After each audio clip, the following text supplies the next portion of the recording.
Capítulo 1. Endurecimiento de los judíos contra Jesús, después de haber protestado Pilatos de su inocencia ante ellos. Mas ninguno de los judíos se lavó las manos, ni Herodes, ni ninguno de los jueces de Jesús. Y como no querían lavárselas, Pilatos se levantó del tribunal. Y entonces el rey Herodes ordenó a los judíos que aprendieran al Señor, diciéndoles: «Haced todo lo que os he mandado que hagáis». Capítulo 2. Herodes entrega a Jesús al pueblo. Empero José, el amigo de Pilatos y del Señor, permaneció allí. Y sabiendo que se le iba a crucificar, fue a Pilatos y le pidió el cuerpo del Señor para sepultarlo. Y Pilatos envió a pedir a Herodes el cuerpo del Señor. Mas Herodes dijo: «Hermano Pilatos, aun cuando nadie lo pidiese, nosotros lo sepultaríamos, sin esperar a que despuntase el día del sábado, porque escrito está en la ley que no se ocultará el sol sobre un hombre puesto en suplicio mortal». Y lo entregó al pueblo la víspera de los ácimos, su fiesta. Capítulo 3. Pasión de Jesús. Y ellos, habiendo agarrado al Señor, lo empujaban a toda prisa y decían: «Arrastremos al Hijo de Dios ahora que somos dueños de él». Y lo revistieron con un manto de púrpura, y lo hicieron sentarse en el tribunal, diciendo: «Juzga equitativamente, Rey de Israel». Y uno de ellos, habiendo traído una corona de espinas, la colocó sobre la cabeza del Señor. Y otros, puestos delante de él, le escupían en el rostro, y otros le pegaban en las mejillas, y otros lo golpeaban con una caña, y algunos lo azotaban con un látigo, diciendo: «Tributemos estos honores al Hijo de Dios». Capítulo 4. Crucifixión de Jesús.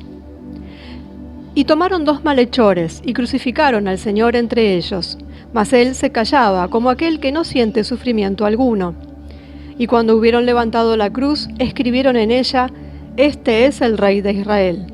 Y habiendo depositado ante él sus vestidos, echaron suertes sobre ellos, y se los repartieron.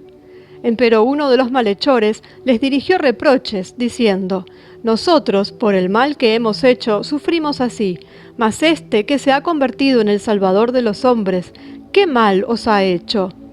Y habiéndose irritado contra él, ordenaron que se le rompiesen las piernas, a fin de que muriese entre tormentos espantosos.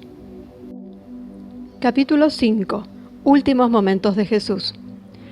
Y era mediodía, y las tinieblas se apoderaron de toda la Judea, y ellos estaban turbados, y se preguntaban con inquietud si el sol se habría ocultado ya, considerando que él vivía aún, y que está escrito para ellos que el sol no debe ocultarse sobre un hombre puesto en suplicio mortal.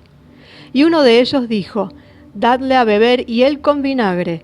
Y habiendo hecho la mezcla, se la dieron a beber. Y consumaron todas las cosas y acumularon sobre sus cabezas sus pecados. Muchos circulaban con lámparas encendidas, pensando que era ya de noche, y se ponían a la mesa. Y el Señor clamó, diciendo: mi potencia, me has abandonado». Y pronunciadas estas palabras, perdió la vida. Y en aquella misma hora, el velo del templo de Jerusalén se rompió en 2. Capítulo 6. Sepultura de Jesús. Entonces los judíos arrancaron los clavos de las manos del Señor y lo pusieron en tierra. Y la tierra entera tembló, y un gran temor se esparció entre el pueblo. Mas el sol volvió a brillar, y se encontró que era la hora de nona. Los judíos se regocijaron de ello, y dieron a José el cuerpo del Señor para que lo sepultase, porque José había sido testigo de todo el bien que el Señor había hecho. Habiendo pues tomado al Señor, lo lavó y lo envolvió en un lienzo, y lo transportó a su propia tumba, llamada el huerto de José. Y los judíos y los ancianos y los sacerdotes comprendieron el mal que se habían hecho a sí mismos, y comenzaron a lamentarse y a exclamar: «Mal hayan nuestros pecados. El juicio y el fin de Jerusalén se aproximan». Capítulo 7. Duelo de los discípulos. Cuanto a mí, me afligía con mis compañeros, y con el espíritu herido nos ocultábamos, porque sabíamos que los judíos nos buscaban, como malhechores y como acusados de querer incendiar el templo. A causa de todo esto, ayunábamos y permanecimos en triste duelo, y llorando noche y día hasta el sábado. Capítulo 8. Pánico de los judíos. Pero los ancianos y los escribas y los fariseos se habían reunido en concilio, y al saber que todo el pueblo murmuraba y se golpeaba el pecho, diciendo: si a su muerte se han producido tamaños signos, ello demuestra que era justo, cobraron gran pavor. Y fueron a Pilatos rogándole y diciendo: procúranos soldados, a fin de que guardemos su tumba durante 3 días, así evitaremos que sus discípulos vayan a robar su cuerpo y que el pueblo, creyendo que ha resucitado de entre los muertos, nos cause algún mal. Capítulo 9. El sepulcro de Jesús guardado y sellado. Pilatos, pues, les dio al centurión Petronio con soldados para guardar el sepulcro. Y a éste fueron con ellos los ancianos y los escribas y los fariseos.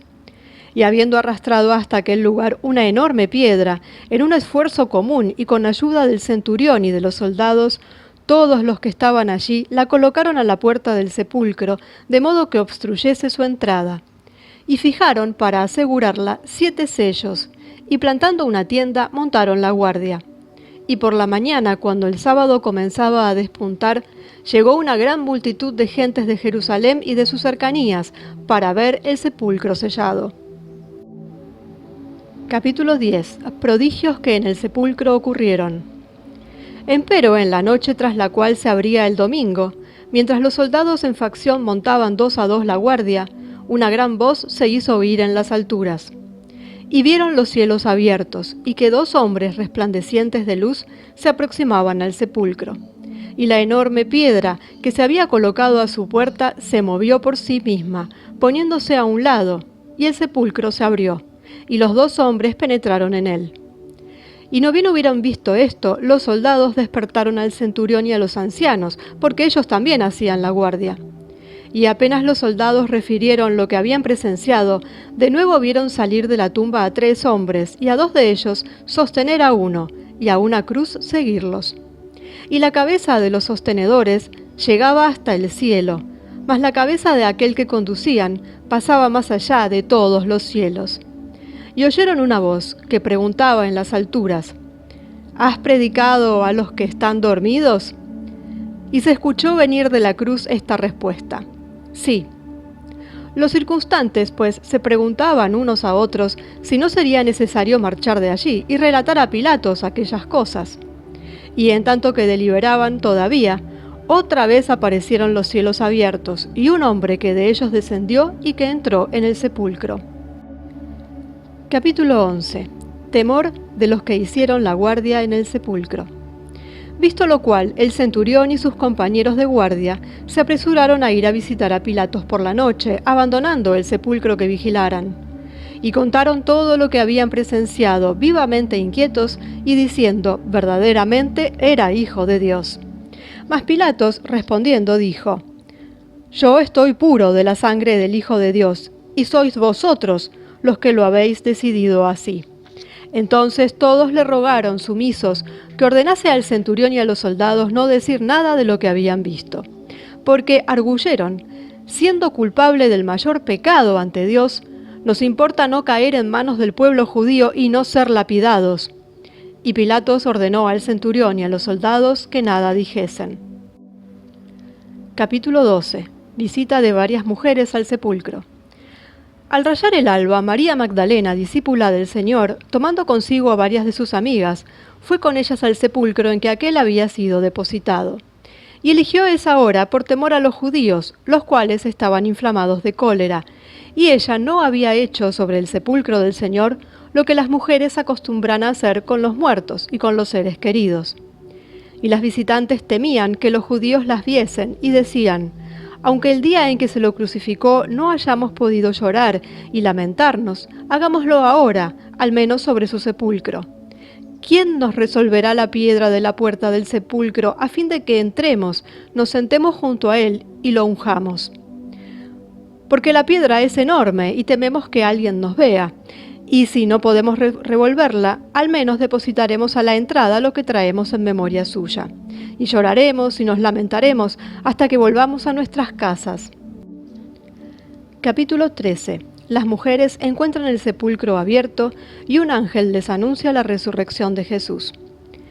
Y habiendo llegado al sepulcro, lo encontraron abierto, y aproximándose y bajándose a mirar, vieron, sentado en medio del sepulcro, un mancebo hermoso y vestido con una ropa muy brillante que les dijo: ¿Por qué habéis venido? ¿A quién buscáis?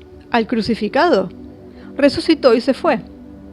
Y si no lo creéis, mirad y ved que no está ya en el lugar en que se lo puso, porque se ha levantado de entre los muertos y se ha ido a la mansión de donde se lo había enviado. Entonces las mujeres, espantadas, huyeron. Capítulo 14. Los discípulos continúan afligidos.